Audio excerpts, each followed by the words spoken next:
So greetings, everyone. Are you able to see the Santiam State Forest presentation up there on your screen? Excellent. So my name is Jason Cox, and I am with ODF Public Affairs, and I will be helping facilitate this meeting today. I know some of you were attending the State Land Board meeting earlier today, and so I know it's a long day for some of you.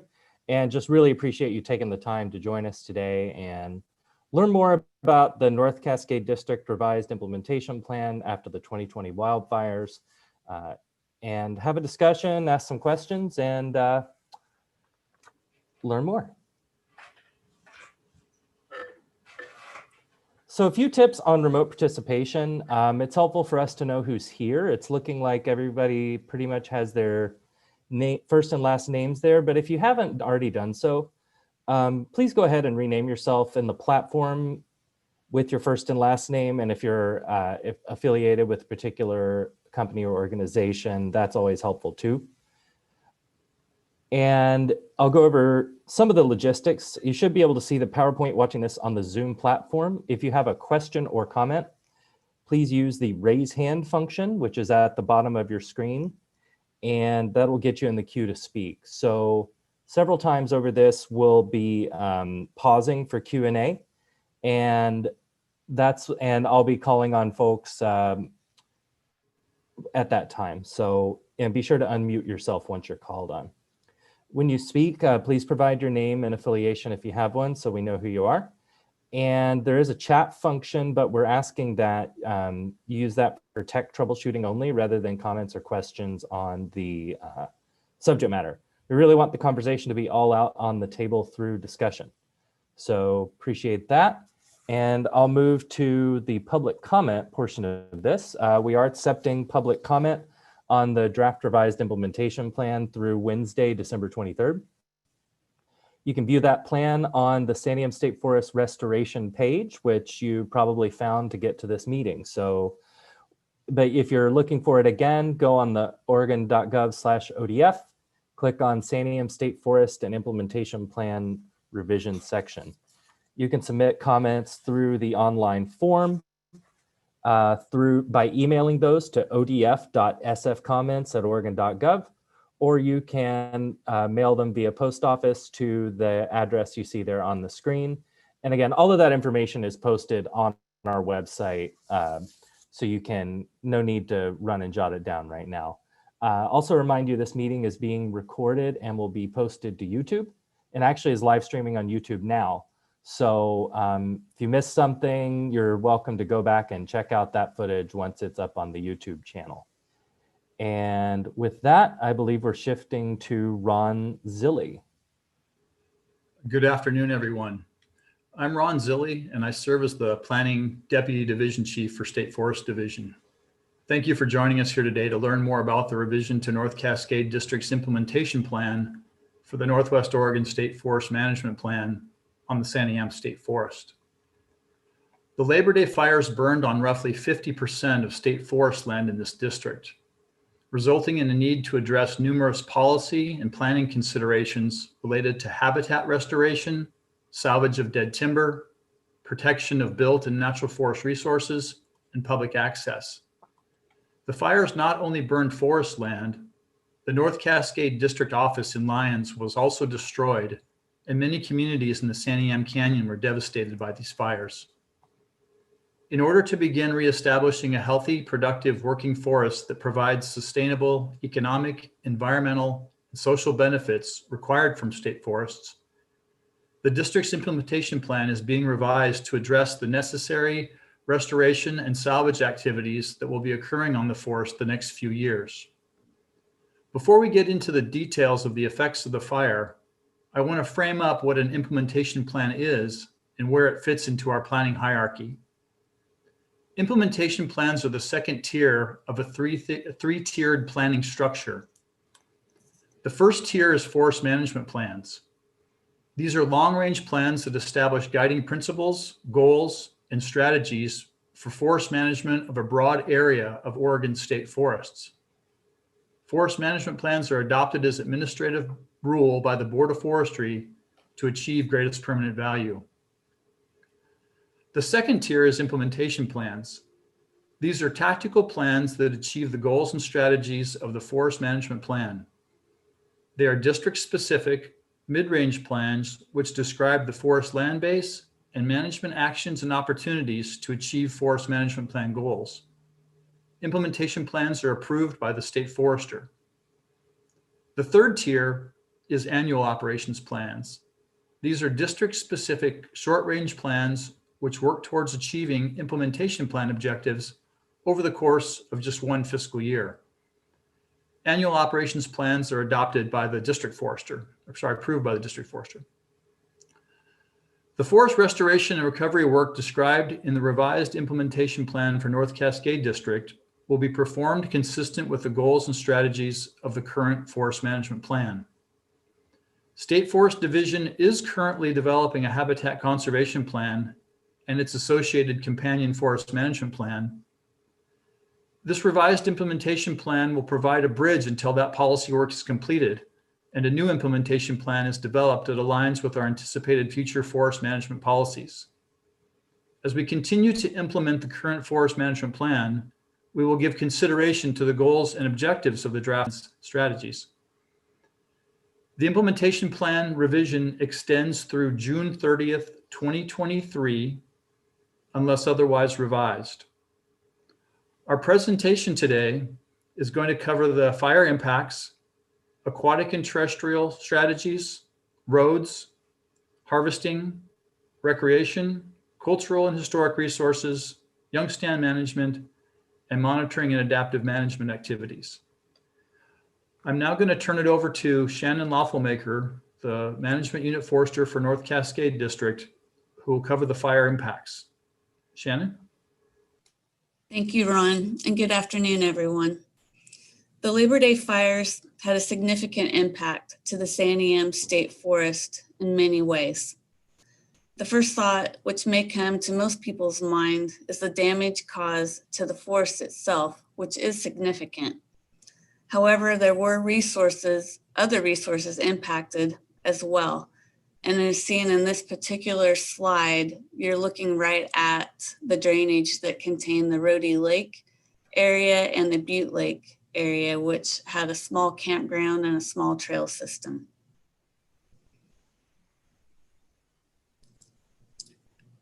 Young stands were also destroyed, which you see in the foreground. Streams, wildlife, and roads also suffered impacts. And as Ron mentioned, lastly, our Santiam unit office was burned to the ground.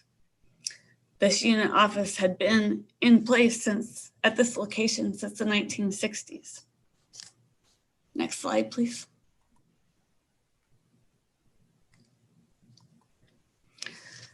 Total acres of the Santiam State Forest are 47,465 acres, which are highlighted in blue on this map. Acres within the fire perimeter were 24,700, over half of the acres of the Santiam State Forest. Acres impacted within the fire perimeter, 16,600. That's a notable difference between the acres inside the fire perimeter and the acres impacted. And you might be wondering, why is that? Well, fires tend to burn in a mosaic pattern, which can leave some areas unburned. So through aerial mapping, we've been able to determine accurate numbers of acres inside the fire perimeter, which were actually burned. Next slide, please.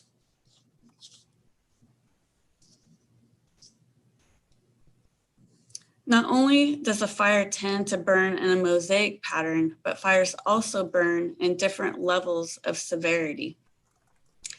This slide breaks down the approximate 24,000 acres of the Santiam State Forest inside the footprint of the fire into different burn severity categories. Nearly 8,000 acres were unburned, and roughly 4,000 acres had a low severity burn. And what we mean by a low severity burn is the fire did not actually cause much damage to the forest stand itself and was more of a ground fire, so burning primarily understory vegetation.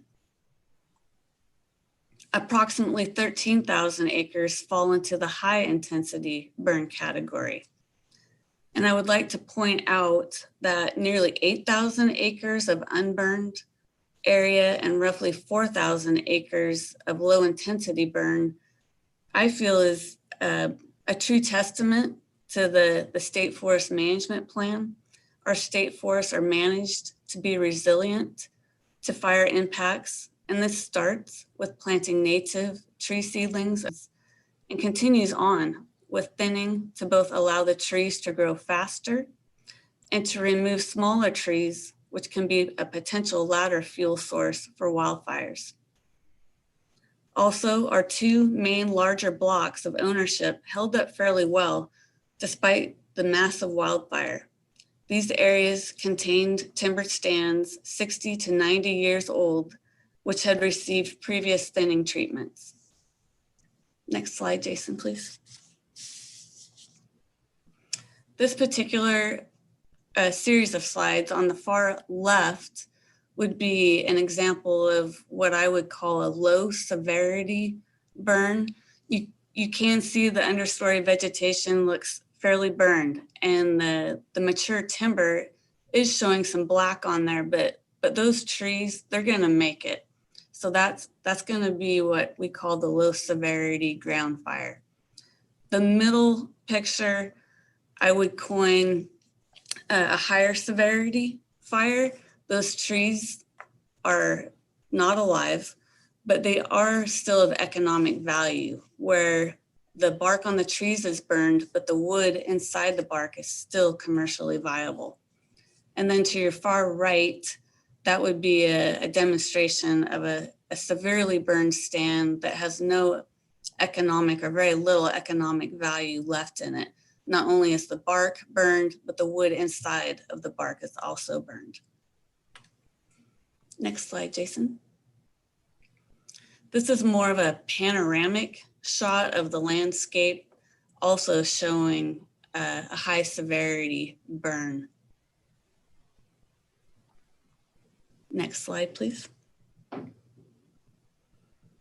Okay, this particular slide is going to show, it kind of digs into some of the work that we have out ahead of us for the next several years. There's 3,600 acres of our 0 to 18-year-old stands are in need of replanting. And this process of reforestation has actually already started. 1,500 acres of our 18 to 40-year-old stands are in need of some form of treatment to prepare the area for replanting. These acres will be more challenging and costly to reforest. There are 5,400 acres with operability issues. These acres are mostly low timber volume, low commercial value, difficult logging, limited road access or no road access at all. There are also some acres included in this number that are public safety concerns with high hazard landslide locations next to Highway 22. We also had a couple of administrative sites which burned, which contained our radio repeater towers. And then non-forested areas would be like your rock pits. Those acres are also included in the 5,400 acres. And I would also like to point out that, this 5,400 acres has not been currently identified as a salvage opportunity. Not to say that we won't go in there and salvage, but it's a lower priority at this point in time. And finally, there are 3,500 acres which have been initially identified for potential restoration, salvage, harvest. And then if people have questions, we'd be happy to entertain those now. Yeah, this is a great time if you have questions or thoughts to hit that raise hand button, and you'll also have an opportunity, several more opportunities throughout if you're still waking up after lunch. And So seeing no hands up, we're going to move next to Colleen Kaiser, who's going to talk some about the planning, landscape design and forest planning. All right, thank you very much, Jason. Good afternoon, everyone. My name is Colleen Kaiser, and I serve as the State Forest Division Planning Manager, and I oversee both the field biologists and the planning specialists within the division. I'm going to talk a little bit today about one of the strategies that we'll be using for planning, which is our map landscape design. The map landscape design identifies areas on our landscape that we are managing for future layered and older forest structure stands. Those stand types are what we refer to as complex forest conditions. As you can see in the table, we currently have about 16,000 acres on the district that is designated as desired future condition complex. Of that, approximately 300 acres have burned. Of those, or 3,000 acres, excuse me. Of those 3,000 acres, we are initially looking at about 800 acres for initial salvage. The remaining 2,200 acres that are not in that initial salvage or that haven't been identified for initial salvage consists of a variety of stand types, stand ages. Some examples include areas that were had low intensity burn. They also fall in the categories that Shannon talked about that were operationally limited. They're also in areas that have current T&E sites, and also just areas that are going to take a little more time to assess so that they can be evaluated for restoration pathways that are more site specific. The areas, the 825 acres that have been identified for initial salvage, focus on areas with higher severity burns. And as we are evaluating those areas for harvest, thoughtful consideration will be given to the burn severity and the mosaic of that burn severity. That will help inform our harvest design and the legacy structures such as green trees, snags, and down wood that we leave on the landscape. At this time, we will not be redesigning the map landscape design. Instead, we'll focus on our planning efforts on the draft HCP and the companion FMP and developing the future accompanying implementation plans that Ron was talking about in his opening. So that's just kind of an overview of one of the planning strategies that we're going to be using as we focus on the Santiam State Forest. And now I'm going to turn it over to Randy, one of our biologists, to discuss the aquatic and terrestrial strategies. Hey, thanks, Colleen. Good afternoon, everyone. My name is Randy Smith, and I'm the Southern Oregon Area Fish and Wildlife Biologist in the State Lands Program. I'll be talking today about our aquatic and terrestrial restoration strategies. From our initial assessment work, approximately 174 miles of streams were within the perimeter of the Riverside, Lions Head, and Beachy Creek fires, with the Beachy Creek fire impacting the most acres. This represents about half of the stream miles on state lands within the North Cascades District. Of these acres within the fire perimeter, 142 were burned at various intensities across all stream types based on post-fire aerial imagery. Salvage operations with the potential to impact aquatic resources will continue to use the riparian buffer strategies in the 2010 Forest Management Plan. If there are circumstances that require alternative management that would accelerate the development of a mature forest condition within the RMA, or is required for public safety, a plan for an alternate practice may be developed and approved by an aquatic specialist.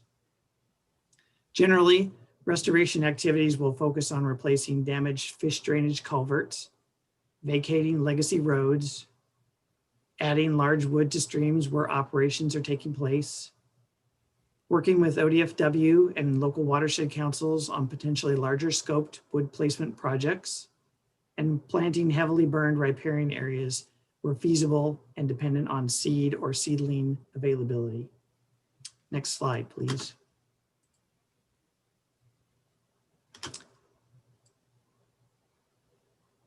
Our terrestrial strategies will apply our current threatened and endangered species policies and will take into consideration roadside and public safety objectives. Our strategy is to also follow our forest management plan to retain key structural components such as green trees, snags, and downwood during salvage operations where possible. Additionally, we will be retaining all live green trees where operationally feasible. We'll be leaving additional snags if live green trees are not available to meet our forest management plan requirements. We'll be retaining and supplementing down wood levels. And we'll be leaving trees and snags in a variety of configurations in each harvest unit. Additional consideration with respect to burn intensity, harvest prescriptions, legacy structure retention, and reforestation needs will be given to those areas on the landscape designated as desired future complex stands or areas within a draft habitat conservation area.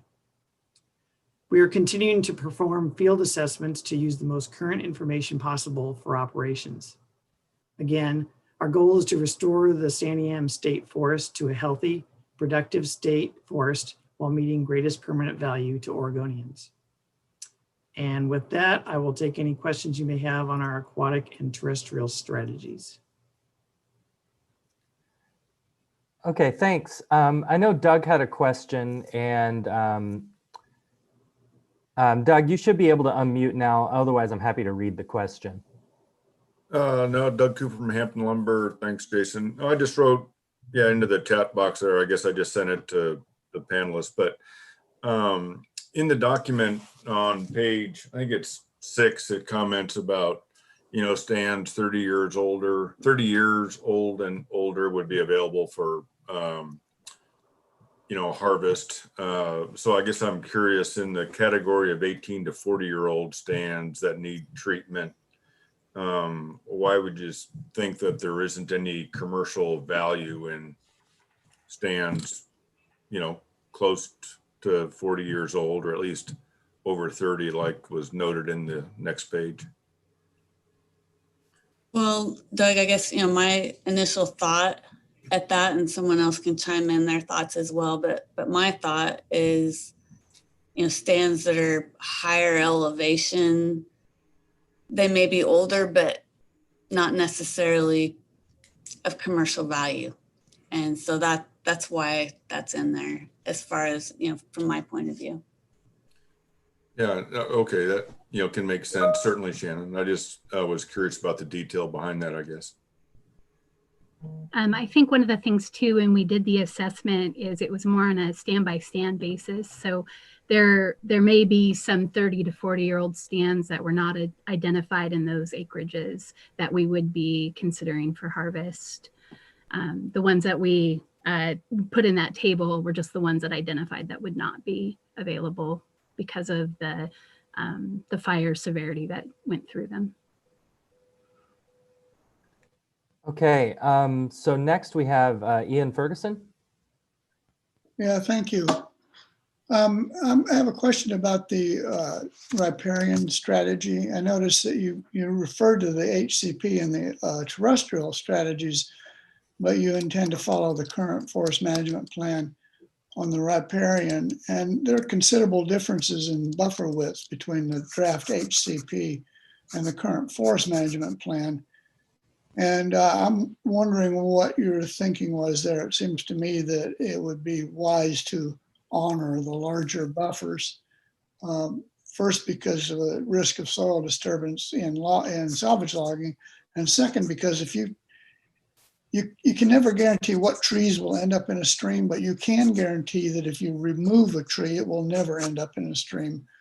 So I'm wondering why, what your thinking was on staying with the current FMP buffers. Thanks. I'll go ahead and start that response, Ian. So again, like I mentioned in my opening statements, this implementation plan is to implement the current adopted forest management plan. So that is what guides us on the standards that we have for conducting forest management operations. Randy and other biologists that are working on the restoration and recovery effort are certainly taking into consideration the site-specific characteristics of each of these streams, but those are the guidelines that we're following in the implementation plan as they relate to the approved forest management plan.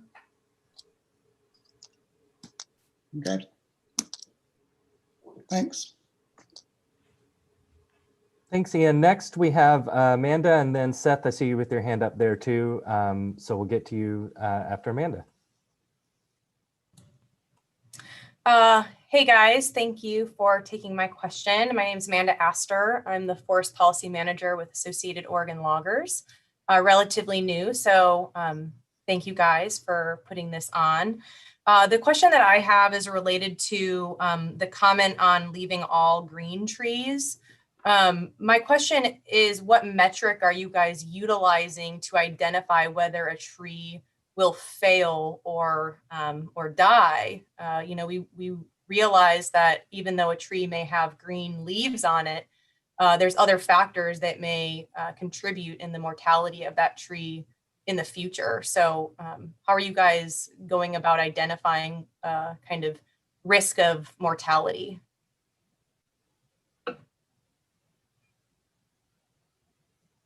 So Shannon, I'll go ahead and start, but if you want to, weigh in. Amanda, that is a good question. And it's difficult because it's going to be a continuum, of effects of this fire for many years on the forest. And we're certainly aware of that. So we have to defer to the foresters that are actually going to be laying out these sails in the ground. They're the ones closest to the work and assessing those conditions.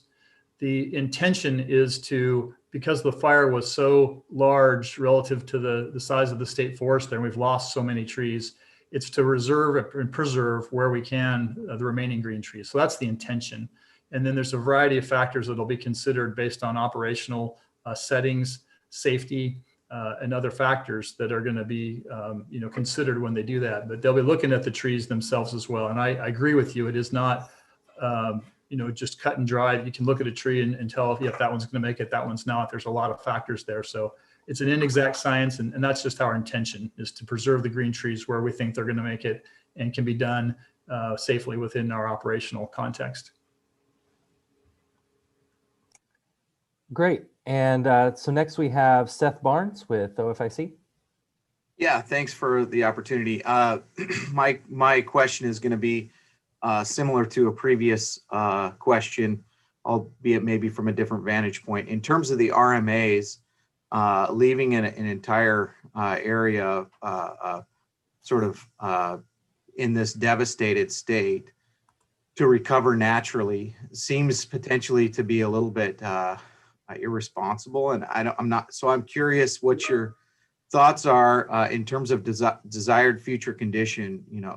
There's a lot of evidence that would show over a long period of time a real benefit to reforestation recovery efforts to try to get roots growing again and banks stabilized, not just with sort of grass seed and the immediate response stuff, but actual trees and reforested. And I'm slightly concerned that that restoration activity will be happening in good measure across a lot of the areas that are going to be worked on right now. But if we leave these RMAs to recover by themselves, we're leaving some of the most vulnerable and important in terms of water quality. We're leaving some of those most important areas to recover on their own, which we have a lot of data to show that takes decades longer than if it's managed. So I'm curious if you could elaborate a little bit more on that. I know you talked about there will be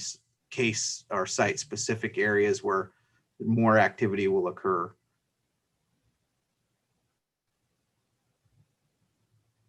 Randy, do you want to weigh in on that? Sure. I will start off by saying, so in our initial assessment of looking at these riparian areas and the potential salvage units, I was pleasantly surprised that the RMAs survived better than a lot of the more upland areas. So there's still a fair amount of green trees that are expected to survive in those riparian areas. So I think we'll be having a good mix of some green legacy trees there, but then also a good seed source for some future RMA development in there. For some of those larger areas sort of outside our planned salvage areas, there are areas, RMAs, that have been pretty intensely burnt. But as Shannon mentioned, many of those areas are inaccessible or there's not other commercial viable options that we're going to be pursuing in those areas. However, we do have some options, and we'll be talking about this in a little bit, about some aerial seeding opportunities to get to some of those areas where we can't physically get in there in the short term, to try to jumpstart those systems back and get those being healthy and productive riparian areas. Anything anybody else wanted to add? Yeah, I guess I would also add, as Ian had mentioned about, downwood recruitment in streams, et cetera, that this fire really is hopefully a, once in a century event on this landscape. And there's, a lot of, dynamic forest ecology that occurs in large landscape level fires, in aquatic systems. And, we are given that an opportunity to, go through its own, natural processes to some extent there, with certainly a management emphasis on getting vegetation reestablished and trees reestablished there as well. But, there is a lot that is going to go on, and we are going to be doing some monitoring of these areas as well. So it's it's an opportunity as well for these streams to basically recharge themselves in that system with wood and other aspects of, the fire effects that can be long-term very beneficial. Okay, thanks, Ron, and thanks for all the great questions. Seeing no other hands raised right now, move into the next phase of the presentation, and I believe we're going back to Shannon. Yes. Thank you, Jason. On the Santiam State Forest, we have 380 miles of forest road we are responsible to maintain. The fire impacted 190 miles. We are currently in the process of addressing the road safety hazards, which include hazard tree removal. This is a significant workload of removing fire damaged trees along the roadways, which is an Oregon OSHA requirement, while we are also trying to minimize the impact by retaining trees which are unburned.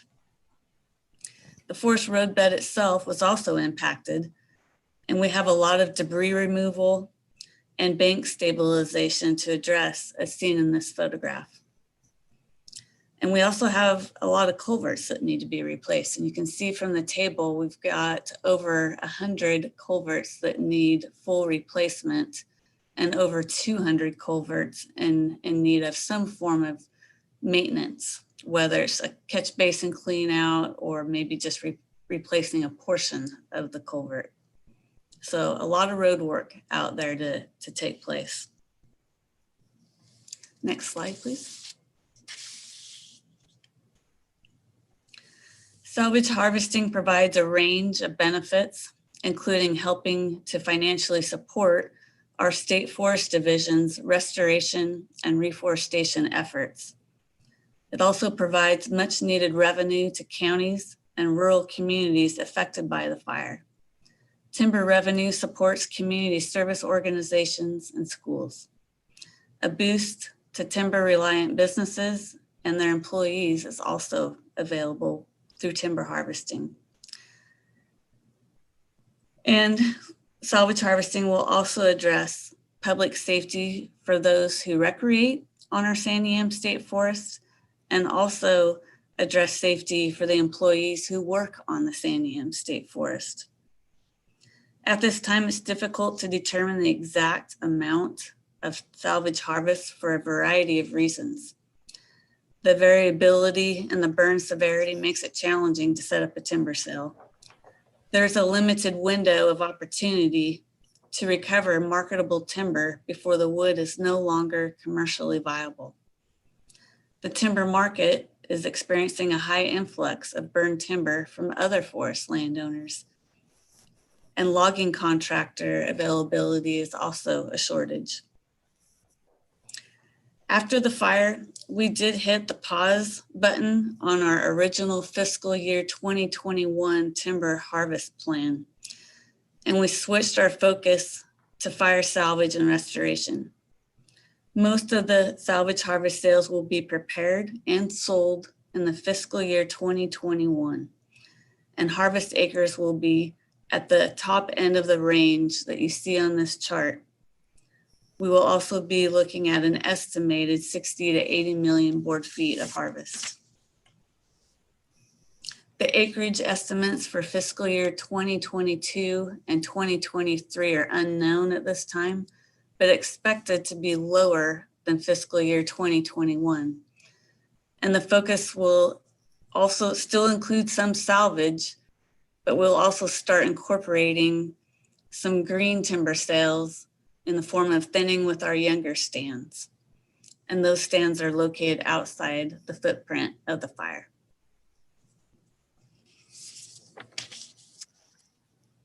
Okay, so any questions or comments on what Shannon just had to say there? Yeah, Ian.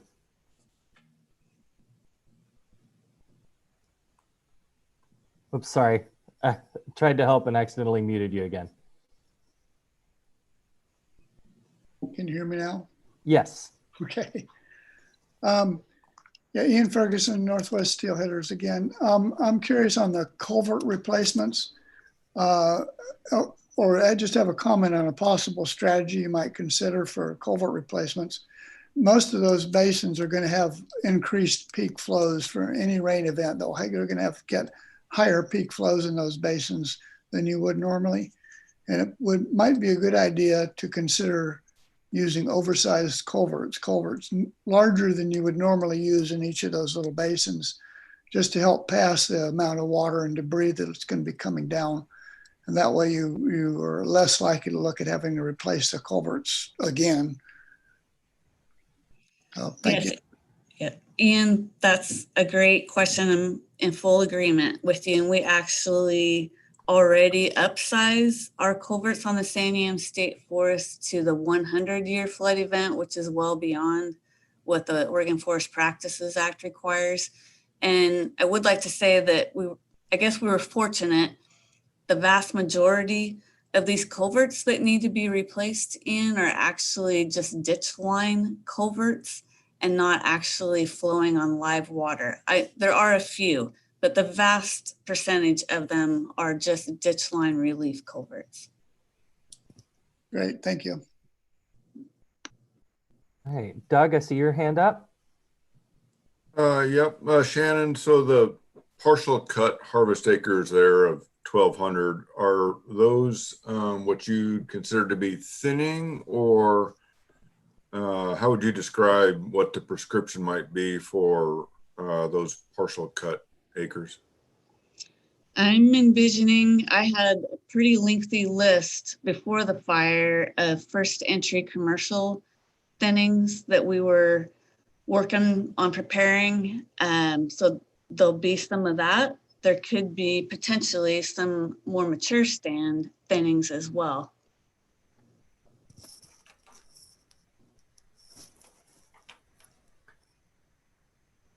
Okay, thank you, Doug. Thank you, Shannon. And I believe, who do we have on deck next? That would be, I believe, Jamal.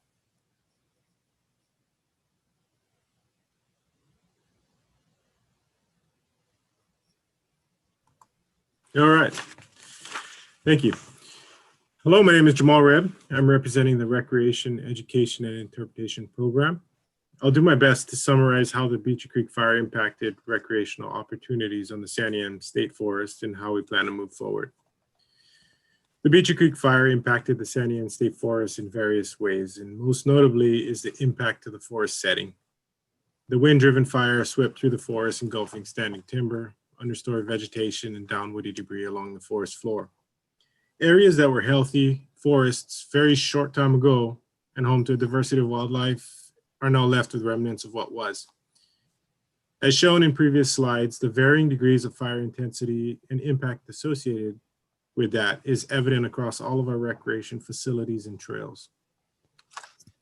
Of the many popular sites recreationists and forest visitors frequent, the areas that experienced the most severe damage were the Shelburne Falls and High Lakes areas. Amazingly, infrastructure in our developed the facilities managed relatively well, resulting only in minor damage. Trail systems, on the other hand, was not so lucky.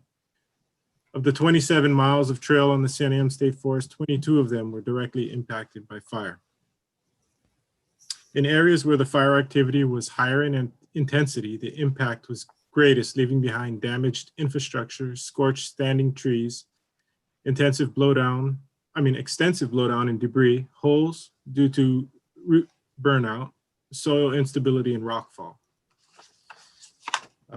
Next slide, please.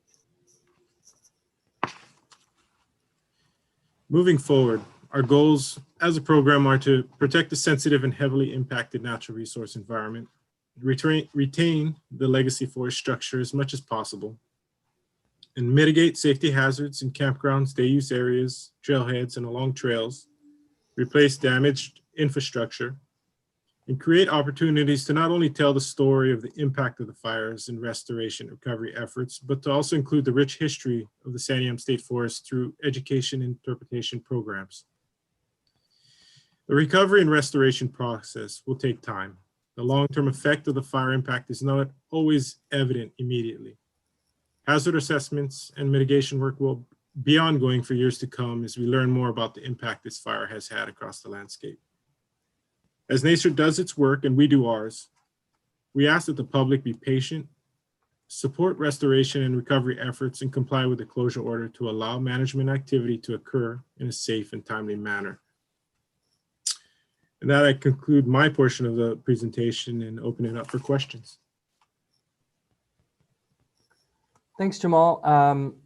Saw Doug still had your hand up. Did you have something additional? I didn't intend to, but sure, I've got another question. So on page 9 of the document near the top there, it says harvest prescriptions will focus on providing for public and staff safety and to maintain or enhance legacy structure retention where possible. So I guess maybe I was curious if, again, maybe Shannon, if you could describe what a prescription might look like with those intentions.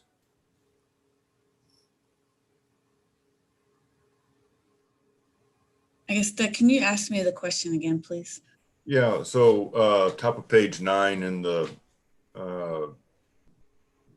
document says harvest prescriptions will focus on providing for public and staff safety and to maintain or enhance legacy structure retention where possible, to provide for and enhance recreation experiences. So I was just interested if you could, yet describe what that would look like on the ground in terms of a prescription. So, of course, it's going to vary salvage area to salvage area depending on the intensity. But I would say, what I would envision is, as much as we can, we are going to try to retain the green trees out on the landscape. If it looks like, there's something that's a viable tree that could be retained, I would like to retain it for a structure. And I think that addresses trying to reduce the safety issues for foresters working out in the forest and recreating public. So I hope does that kind of answer your question, Doug? Yeah, it kind of does, Shannon. I appreciate that. I know it's, not cut and dry on exactly what you'll face when you get out there, but yes, I was kind of curious about maybe as much the prescription providing for safety, and whether or not, I guess the concern would be whether or not you're intending to leave trees that are snags and or safety risks. I would hope those would all be taken down if you're going to be having operations out there. I think what they're planning on doing, Doug, or what they're trying to do right now is to, as best they can, clump snags to address that safety issue. Yeah. Okay, thanks. Thank you, Doug. Got Seth next. Yeah, so maybe this is an opportunity here. and this isn't in the implementation plan itself, but I understand there's a rulemaking process to expand the opportunity for closure, to keep public and recreating public and frankly everyone else safe and out of these areas prior to them being snagged, and a lot of that concern. And my understanding is that this will go through an emergency rule process and then a standard rule process. Can anyone speak to that in terms of the timing that will happen? I think it's directly related to this recreational piece. This is Liz. I can take a quick stab at that, and I invite others to join in if they'd like. But that's right. The emergency rule is already in place. So as the name would suggest, those can move very rapidly to the Secretary of State. Enabling legislation is closure of forest for the protection, maintenance, and management of forest lands by the state forester. The emergency rule that's a little bit more meaningful for us, because we can do closures right now, that's the enabling legislation, is it really gives it more teeth and institutes a trespass law that is considered a Class C misdemeanor if people have to be escorted off the forest. That is one sort of enforcement tool then that we would have that we currently don't have. So that's in place now, and the intention, and it's written such that it could be used not just for the Santiam State Forest. We have been in these situations before and would anticipate being in them again. So it's written to be able to be applied to all of our forest land, Board of Forestry lands. And the intent is to take that to the Board of Forestry for their consideration for permanent rulemaking early next year, spring, mid to late spring. Thanks, Liz. I really appreciate that. And that's Liz Dent, our State Forest Division Chief. So welcome. So not seeing any other questions, we'll move to, I believe Colleen is next to talk about cultural resources. I am. So I'm just going to talk about the strategies we're going to be using for cultural and historic resources. Each year during our planning process, we have all of our activities screened to identify where cultural and historic resources may be present. So field staff can look for them when they're out on the ground. We decided that pretty early on that we would be using the same process for the areas within the fire footprint. So we reached out to the archaeologists that we use from the Oregon Department of Transportation and had the entire footprint screened for the cultural and historic resources so that the information that was provided can be used by the field staff as they're considering all the salvage activities that we are planning on doing. As resources are identified in the field, we will use avoidance measures where appropriate, and where we have issues, we will consult with the State Historic Preservation Office where it is needed. And with that, I'll just see if there's any questions on that. I think you're good. All right, well then I'll pass it over to Robbie to talk about young stand management. Hello, everybody. My name is Robbie Lefebvre. I'm the Reforestation Coordinator for the State Forest Program out of Salem. And we'll be working with North Cascade here to help them out. So I just wanted to talk to you about kind of our plans for reforestation and restoration on North Cascade. I also wanted to say hi to Mike Toady, and I hope you're enjoying retirement, Mike, and thanks for listening in out there. We miss you. So anyway, I kind of want to start with replanting is going to be a multi-year project here. It's probably going to go longer than what this IP is.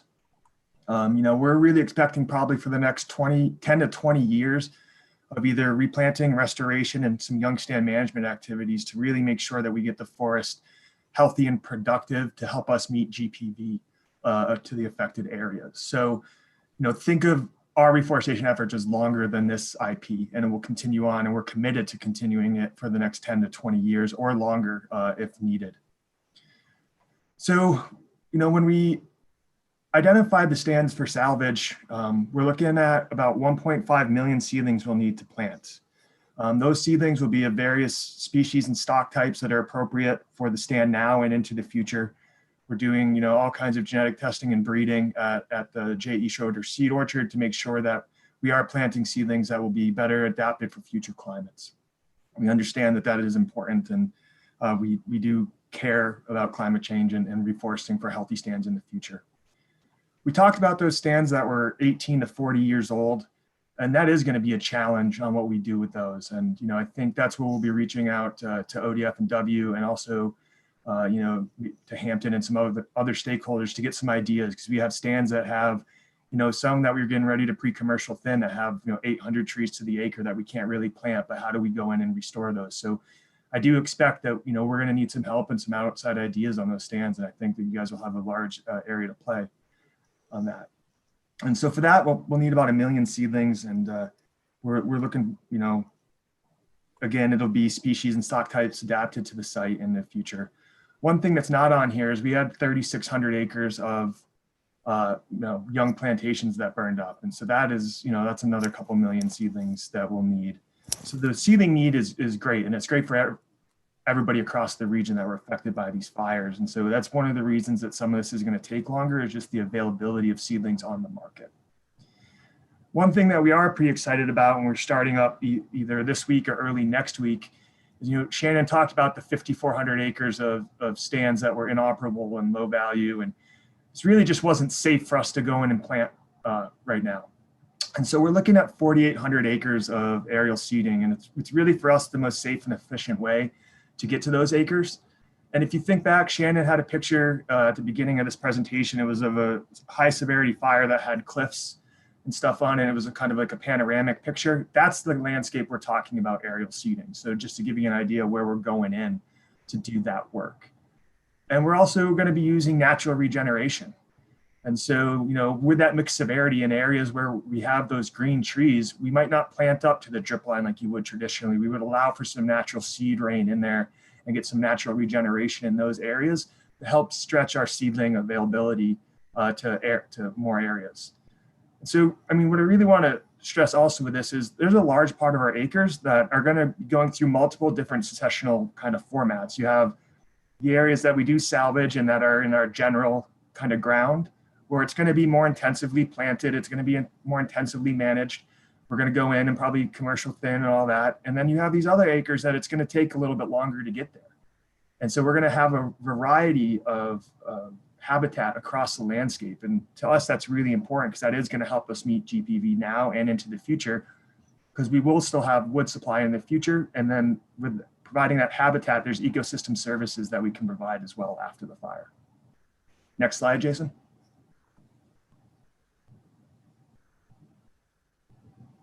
So now we're talking about the adaptive management and monitoring. So we do have a new adaptive management and monitoring forester, and it's a heck of a way to start to have this be your first project with ODF, but he's dived right in and he's going to do great at it. And so really, we did this initial assessment. That's really what informed a lot of this IP revision that you saw today. But what we have to do is, we know what's out there now, but over the next couple of years, it's probably going to change pretty drastically. And so we want to be out there monitoring that for our own ability to change what we're doing on the landscape.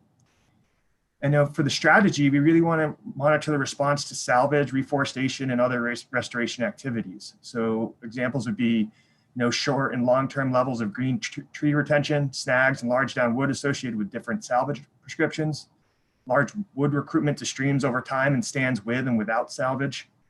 And I said natural regeneration and aerial seeding. Well, we want to monitor that to see if it was successful or not. And if we're monitoring and we're seeing in those areas that aren't successful, then maybe we do have to go in and be a little bit more intensive in those areas to get some seedlings in the ground. And we also want to look at interplanting some of those stands that weren't commercially viable, but leaving the trees up there and seeing how the seedlings respond in those areas. We want to continue to monitor the northern spotted owl. The habitat was greatly affected during these Labor Day fires, and it was some of the best, breeding ground around was up and down the Cascades where they were affected. And it's important for us to continue to monitor that species over time. And also the Oregon slender salamander. We want to, they're rely on down wood, and a lot of that was consumed in these fires. So we want to look at the impacts to them inside the fire as well as outside the fire. And that will really show us, the negative impacts potentially to this little critter on our landscape. It's also going to be important for us to reach out to other agencies and landowners for their research and monitoring activities and for collaboration. And that's something that Liz is leading up for ODF, and we're working with landowners in the region. And really what I think is important for this here is, this is new for ODF, right? And it's new for a lot of people on the west side of the Cascades. The east side, people are kind of used to this effort afterwards and understanding what to do and understanding that system post-fire. But for us, really what this is designed to do is to provide us information. So that way, if in the future we have another catastrophic event, whether it be fire or wind or something, disease, we have an idea of what prescriptions we can use to help get the landscape back into a healthy, productive forest quicker. That will benefit all Oregonians. And so with that, I think we will go on to questions. Jason. Superb. Thank you, Robbie. And so Amanda had a question regarding, I believe, seedlings. Yeah, hi. Thank you for your presentation here. I just want to make sure that I'm clearly understanding what you're saying. For the need for seedlings, what was the number that you said for the 3,600 acres of stands 0 to 18? Did you just give an estimated like 2 million or so? Or do you not have that number? Gave an estimated number because I didn't have it in my notes. But it would probably be somewhere around 2 million, yes. Okay, and then just a follow up for the aerial seedling opportunity. That's great that you guys are going to be able to do that. That was 4,800 acres of the 5,400 acres in the inoperable or operationally challenged areas. Yes. Okay, thank you. And that was really driven in large part by seed use. And so when we're talking about that 4,800 acres, that's an incredible amount of seed that we put out. And so we felt comfortable using that amount there. And the other seed we're going to use for kind of high value seedlings that we can plant. Okay, thank you for the clarification. Thank you. Other questions, and this is also a great time to give us feedback on the presentation you've just seen. And so I saw Rebecca White's hand go up first, and then followed by Doug Cooper. So Rebecca, go ahead and unmute, and you should be good to go. Thank you. This presentation has been really helpful, really informative. Thank you guys for putting it on. Two-part question. So just looking at the last page of the plan, on the map, it looks like there were some areas where the desired future condition is older forest structure or condition that were within the burned area. So my first question is, do you have information on how severely that particular area burned, and then what are your plans for it? And then second part of the question is, were there any remnant old growth stands or patches within the burned area? And again, do you have information on how severely those burned, if so, and what your treatment would be? Thanks. I can take the first part of that question, and then the remnant old growth I'm going to have Shannon answer. So this is Colleen Kaiser again. I'm the planning manager, and on the areas that were identified as desired future condition, layered stands or older forest structure stands, a lot of the stands burned in a mosaic. And so to tease out what was exactly high or what is exactly low, are the initial photos and stuff that we had aren't quite to that detail yet, but as we get more information and we do some site specific field observations, we'll get more dialed in on that.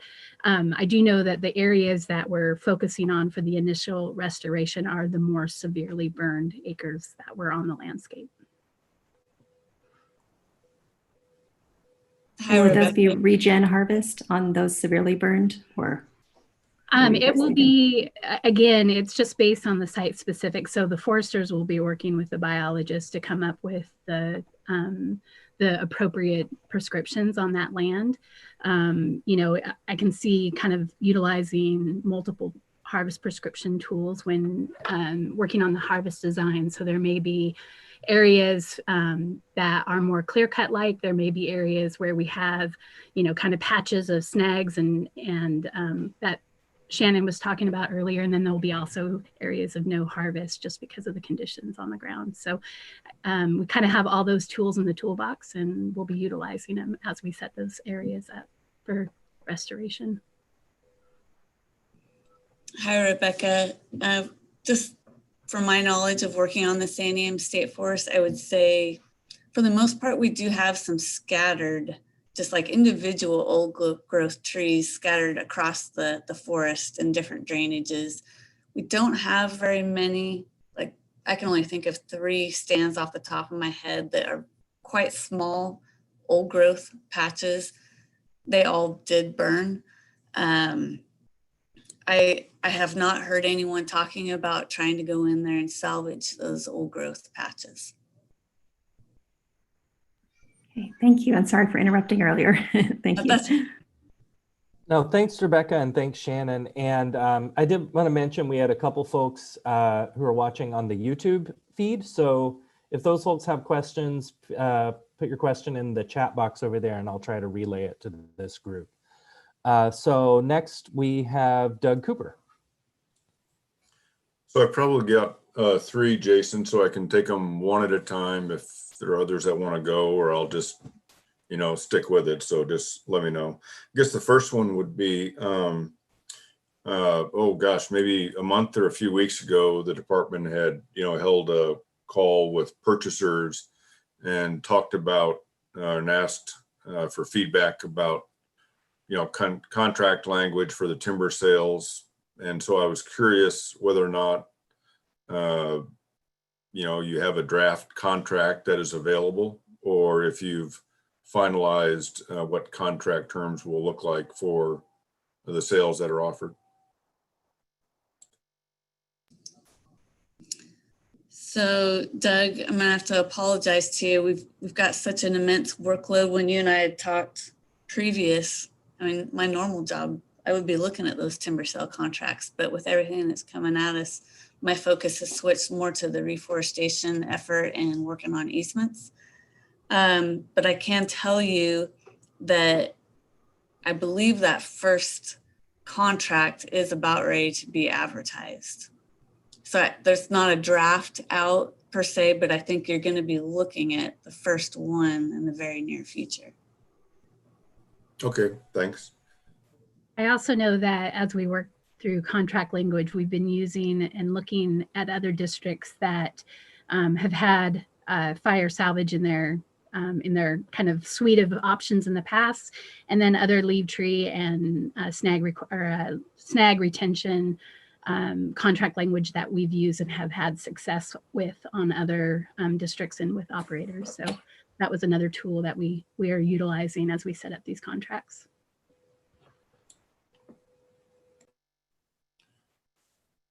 Can I give you another one? Or Doug, I'd say keep firing. Okay. So also kind of along those same lines, I was wondering if the department had given any more consideration to allowing extensions on other timber sales that purchasers might have. I know that the department was considering a 1-for-1 kind of exchange on if you purchase a timber sale, then you could extend potentially another sale. So I was interested in whether or not the department had finalized any consideration on extensions, possibly allowing for more than just a 1-for-1, i.e., you know, looking at volumes or something else, just to try and help support that question of whether or not, you know, the market's going to be able to absorb the salvage volume.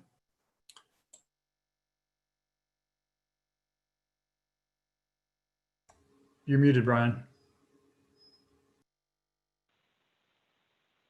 Thanks, Ron. Appreciate that.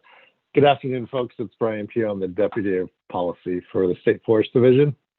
And so, Doug, let me take a shot at that question you just asked, and I'll weigh in on the one before. As far as the first sale, it's expected to auction on December 23rd at 2 o'clock. And so it'll be advertised soon.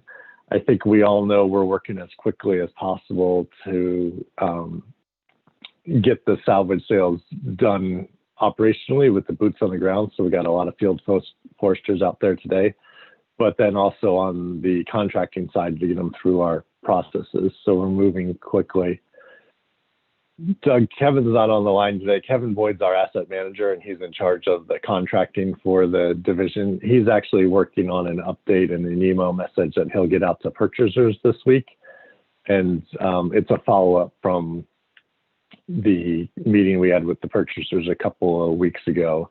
And you're absolutely right. One of our things of utmost importance is to be able to sell these sales and to work with our purchasers and encourage them to buy them, and to kind of adjust our business practices so they're willing to buy them. So one of the options there for us that we are working on is allowing purchasers to extend sales, other sales that they have purchased. And based on that feedback at the purchasers meeting, we will kind of adjust our first proposal and allow purchasers to extend future sales too. And so we did take some feedback, and we'll get to that. So yes, it is still a 1-for-1 sale though to do that. And Kevin will have more information for the purchasers in an email later this week. Okay, thanks. And one more, Jason, if that's okay. By all means. So, yep, there's certainly appreciate all the incremental work that has to be accomplished in, dealing with the fires and the restoration, timber sales, everything. And so I was curious as to whether or not, how the department's tracking or going to be able to report on the incremental costs associated with all the work. And then I'd even extend it out to the concepts of some additional monitoring and research. I guess if you had an estimate or thoughts about whether or not that was going to displace other department monitoring and research, or if that would be an increased funding need that the department would be facing. And I know that's getting out there a little bit relative to, the immediate need, but I was just interested as to whether or not maybe Liz, you had some, or Brian had some thoughts on that. Sure, Doug, I'll kick it off here. We're definitely looking at an investment footing on the Santiam State Forest for several years to come. So this upcoming year and a half, where we're able to do some salvage logging of merchantable timber and some high value timber, it's going to be really important to help pay for those investments. But it won't be long before we're primarily spending money for restoration on the forest. Definitely still will have harvest happening, but there'll be much more money being spent in investments. As far as tracking, yes, we are tracking our costs. We have different ways of doing that bureaucratically, but we are doing it. And then as we begin pulling together the longer term vision for restoration on the forest, we'll also have an accompanying budget of what we think that's going to look like, for 5, 10, 15 years. So really the bigger picture look. For the monitoring and research, we anticipate that that's one form of an investment, is to invest some money that otherwise would be going or I'd say part of a monitoring program in general, doing some additional investments for research and monitoring related to post-fire conditions out there. So some additional investments above and beyond our current investments for research and monitoring, but still recognizing that we're fairly limited on that front. Can I answer your question? You bet. Thank you very much. And thanks for the time today and the presentation. Absolutely. Thank you, Doug. And thanks to everyone on the panel who's been participating, as well as the folks who attended today.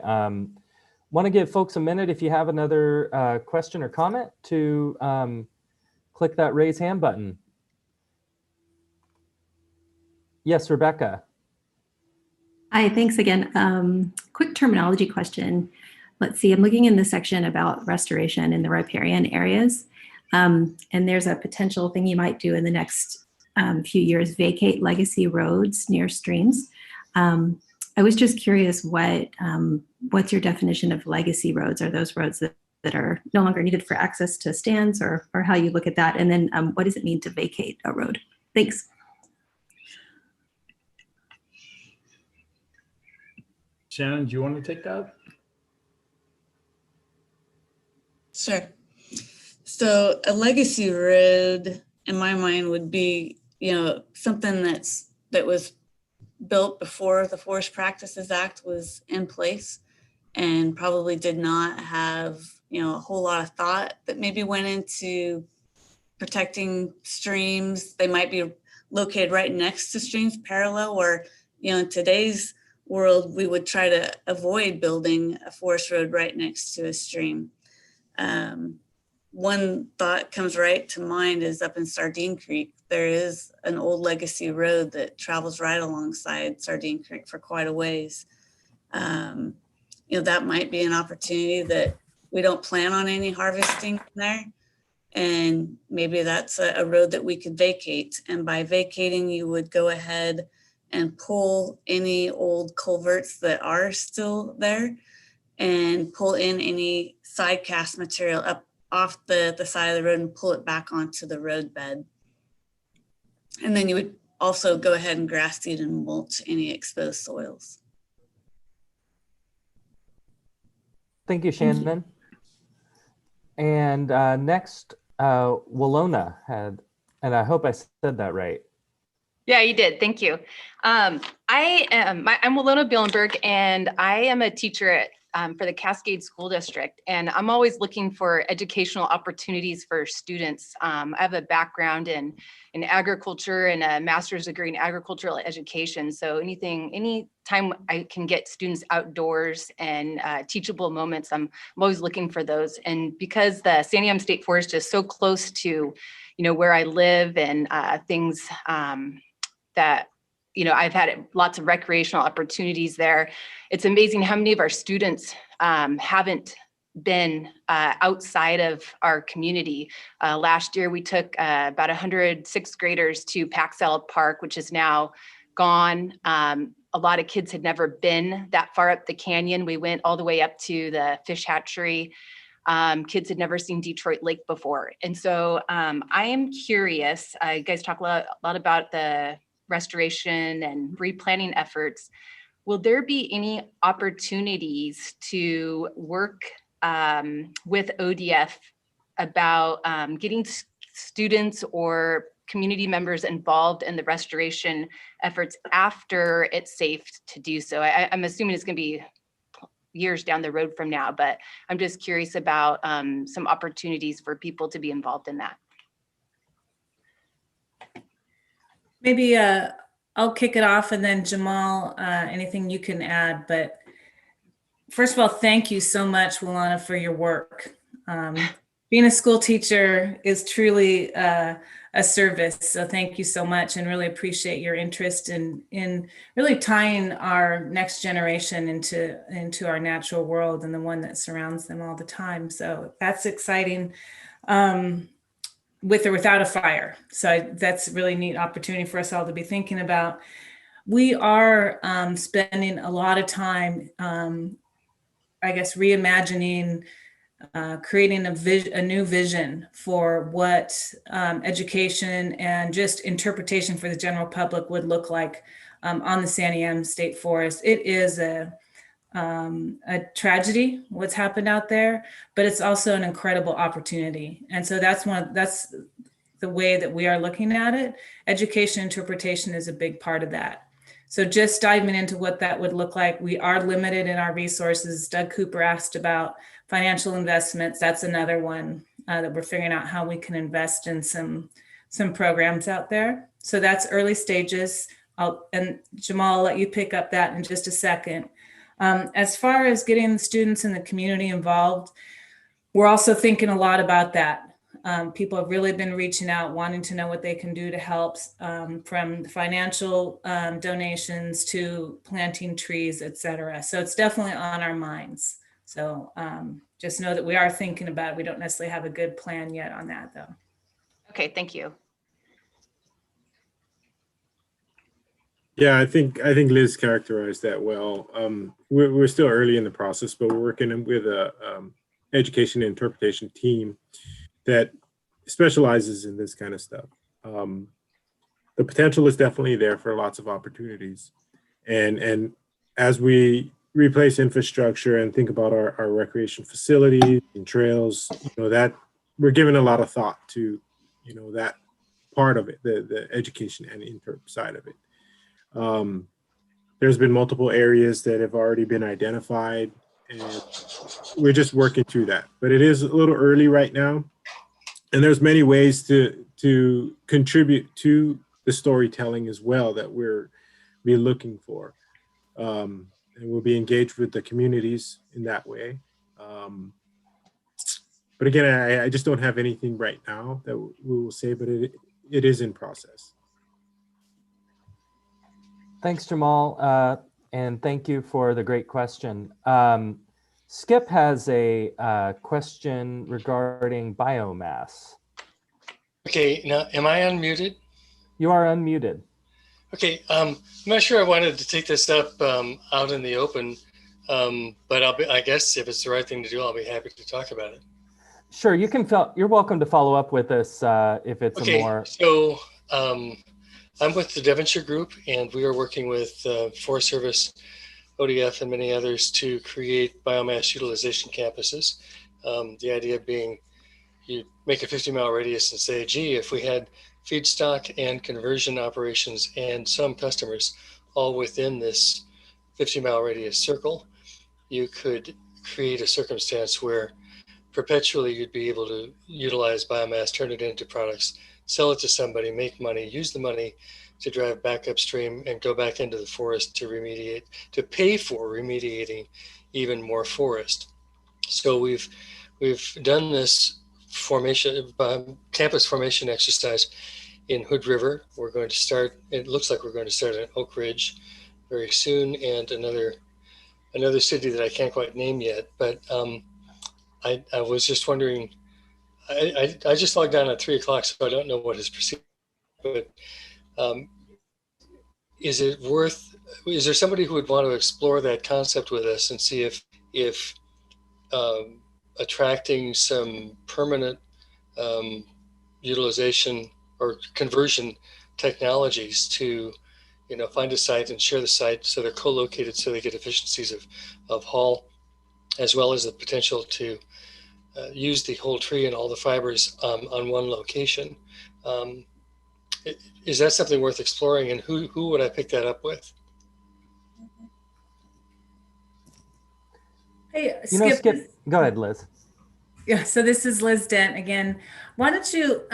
Liz, I remember you, Liz. Hi, how are you doing? I'm doing well. How are you? Good. Good. Why don't you and I catch up after this? We've looked at biomass opportunities on state forest before, but always happy to have another conversation about it. Okay, great. If your contact information is still the same, I'll just find that mail and reach out. It pretty much is. I think the state changed a little bit of the format, but it still gets to everybody. Okay, good. Thank you. Yes, of course. Good to hear your voice. And Skip, you're also welcome to, if you can't come across her email, follow up with me as well, jason.r.cox@oregon.gov. Say it again, Jason. Jason.r.cox@oregon.gov. Great. Okay. Fantastic. Thanks. So we have about 45 more minutes on the scheduled for this event. Don't want to keep folks here any later than necessary, but want to offer the one more round of opportunity for question or comments. And do keep in mind that if there's something that comes to mind a little bit later, you're welcome to participate in the public comment process, which this is part of the public outreach and comment process, but we're also accepting written comment. And before we wrap up, I'll throw that slide back up so you can get that information. Okay, so seeing no questions, Ron, would you like to close us out? Yeah, I just want to really thank everybody for their interest in state forests and sharing your ideas on thoughts on how we can all work through this together to get that forest restored as quickly as we can to produce the many benefits that come from state forests for all Oregonians. And thank the staff they've been working on this very aggressively and really have their hearts and souls into the work. And again, as we go forward, we're going to continue to rely on input from all of your sectors to help us all, reach an outcome that provides great benefits to Oregonians. So just, thanks for everybody's time today and appreciate your input. And I would just add that this video will be on the YouTube channel if you want to go, the ODF YouTube channel, if you want to go back and take a look at anything. And we'll post a link to the video once it's kind of, once we get it kind of, once it processes that, we'll link that on the ODF website as well. So with that, everybody have a good rest of your afternoon and thanks for coming. We really appreciate it. Thank you, everybody.